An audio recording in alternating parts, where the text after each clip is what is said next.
The body of a tuber who went missing over the weekend in Newaygo County has been found. Investigators say 31-year-old Christopher O'Connor from Rockford was found in the Muskegon River at around 3 o'clock today after he went missing while on a tubing trip on Saturday. Fox 17's Jessica McMaster was there for today's search. She's live now in Newaygo County with the very latest on this. Jessica. Michelle, the Newaygo County Sheriff's Department tells us that they found the body of Christopher O'Connor in about 8 to 10 feet of water. Now, we spent the day talking with that man's family. They tell us that they were supposed to end that tubing trip here at Thornapple Access, but when they looked behind them, Christopher was gone. They also say that an altercation broke out on the water just moments before he disappeared. We looked back, no one saw him. We stopped in the middle of the water, tried waiting for him just to see if he'd come down. Didn't see him. 31-year-old Christopher O'Connor was reported missing Saturday at around 5 p.m. by his family after they say they lost him while tubing down the Muskegon River. On Sunday, the Michigan State Police helicopter, along with officers from the Michigan DNR, searched a 7-mile stretch of the Muskegon River and its banks. The Newaygo County Sheriff's dive team even searched a 1-mile stretch of that river, but didn't find anything.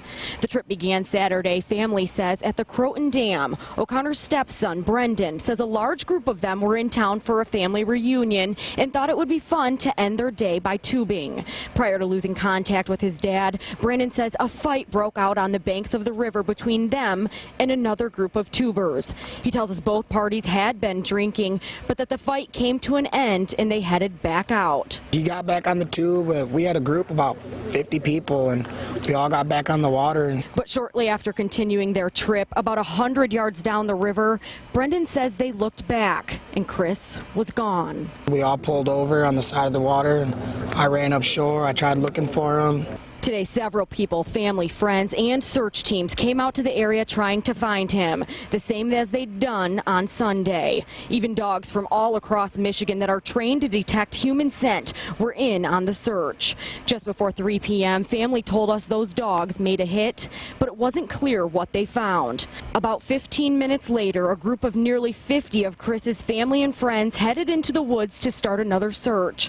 But about 500 yards in, we're told, officials brought them back out. Chris's body had been found.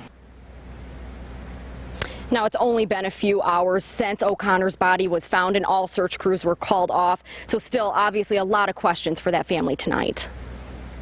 Have they mentioned the condition of the body when they found it? They have not mentioned anything about that. They're really tight-lipped at this point. They said that we will know more pending an autopsy. All right, more to come. Thanks to that tonight, Jess. Meanwhile, family and friends are remembering a teenager who drowned.